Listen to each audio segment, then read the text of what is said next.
So, maghihiwa na tayo ngayon ng sibuyas, bawang, at saka kamatis. May natira pa lang saging kanina sa aking almusal. Ilalagay natin dito dahil uulamin natin kasama ang isda. Diba? Itong saging na to, ang partner niya ay pritong isda. Excuse me. Ito, magpiprepare tayo ng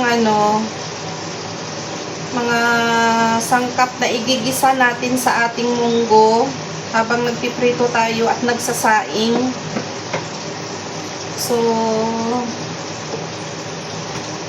iwa-iwain lang natin. Slice tayo ng mga sangkap. Palagi din ako nanonood ng mga vlog ni Tekram.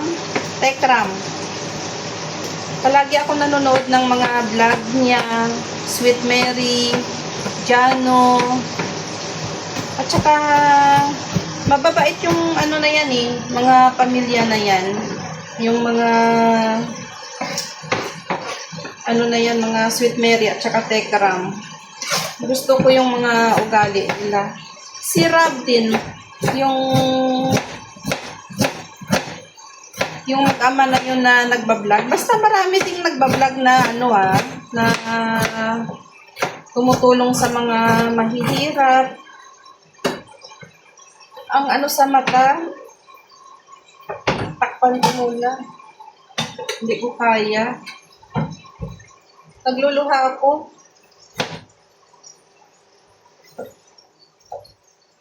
Uy. Maano sa mata yung sibuyas. Parang paiiyakin ka talaga. Tapos naman na yung Valentine's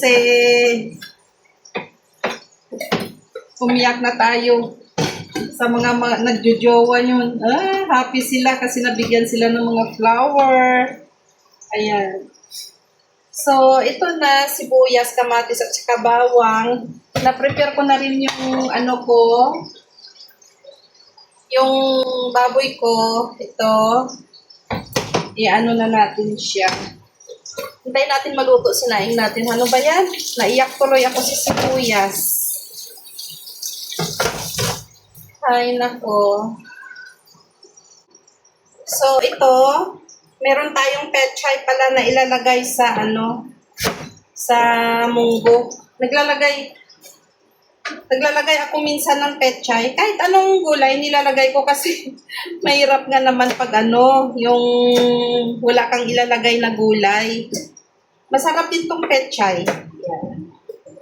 Siyempre, hiwain mo lang siya kasi nga mahaba. Kasi masarap sana alugbati. At saka yung mga talbos ng kamote. Wala naman tayong malayo palengke sa amin. Ganyan lang siya, Ganyan lang siya. So, marami na yan siya. At meron akong napakaraming malunggay na nakuha ko sa daan. Kasi pag namalengke kami, isahan na, tapos, yung mga frozen, mga 15 days, naka-stack yan siya sa ref. Kagaya nito, diba? Dapat yan marunong kang tumingin. Tapos yung mga gulay, 1 week lang kasi madaling masira. Kasi meron namang supermarket dito banda sa tabi namin. Kaya minsan, after 1 week yan, mamimili uli kami ng mga gulay. So, iyan na siya, Diba? Marami na. So, ito ilalagay natin sa, sa munggo, pechay. Tapos, meron akong natirang malunggay na kinuha ko din doon sa daan. Medyo dry na nga siya, pa-dry. Masarap daw to siya, mga bulaklak ng malunggay. Masustansya daw yan, kaya hindi ko tinatapon. So, iyan, hugasan natin ang ating gulay. Yung mga rubber na to. Ayan, iniipon ko to kasi pag meron akong ibabalo tapos walang zip, ito yung ginagawa ko. Dito ko lang siya nilalagay. Ayan.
So, ito yung ano natin. Pangatlong hugas na to siya. Bababad ko lang to siya sa tubig kasi maraming mga fertilizer ngayon. Ako pag nag-ano ng gulay, binababad ko yung last na binababad ko siya sa ano, sa tubig para tanggal ang mga fertilizer. Ayan, paluto na pala ang ating isda. Ayan, malapit na. Tapos ang ating sinaing ay paluto na rin. Ayan. Isusunod natin ang ating munggo. Okay? So, mamaya ulit para mag-prepare muna tayo ulit ng lahat. Kita mo, dito ko na naman pinatong ang aking cellphone kasi wala nga akong stand. Dito ko na naman pinatong dito yan eh, para harap doon sa ano, sa niloloto. Ay, naku na lang. Okay lang yan. Kayang-kaya yan. Super mom to eh. So, wait natin saglit. At luto ng ating isda. Ayan. Papatayin na natin ang apoy. Ilagyan ko siya ng tissue para ma-absorb ng tissue ang mantika. O diba, napakalayo ng ano ko, ng cellphone ko. So, ito na ang ating pritong isda. So, ito siya guys, oh. Binilad ko to siya sa labas. Ano to siya, malunggay. Gagawin kong tea. Every night, every night ito yung ano, yung iniinom ko. Minsan zatar. Basta mga mahilig ako sa herbal. Diba? Basta sa probinsya ka, lahat ng mga herbal na alam mo, na napapanood mo din sa YouTube, sa mga nagre-recommend, o ginagawa ko, ayan siya. Kumurot ako ng isda, tikman ko kasi 2 days na to siya nakamarinate sa ref. Tikman natin kung may katiba o may amoy. Tama lang. Kaya na siya, ginigisa ko na ang aking mga sangkap. Lagyan ko siya ng patis.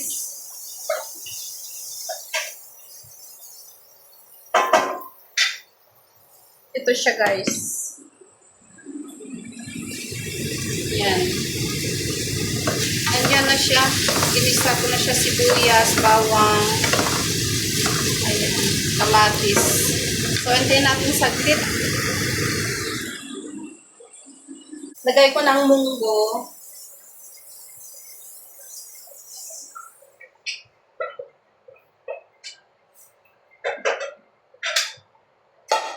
So, waiting na lang na kumulo siya tapos gulay.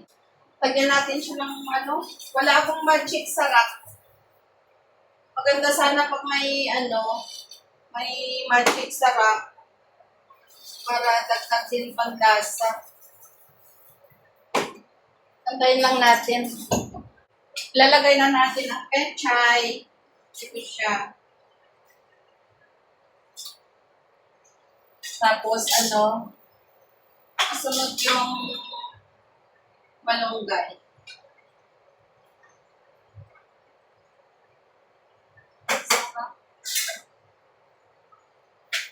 Pagkatapos niyan, malunggay.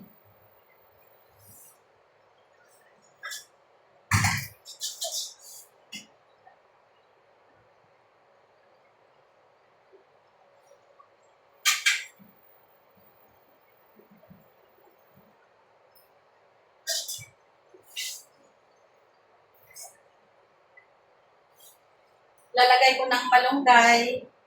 So,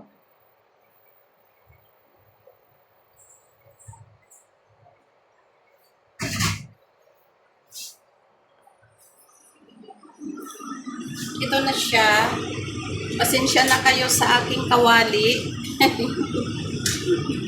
Hindi ko maitapon. At pwede pa naman paglutuan. So, ayan siya guys. Munggo na may pechay na merong malunggay. Napakatipid. Napakatipid. Napakatipid. Napaka-healthy. Tikman nga natin.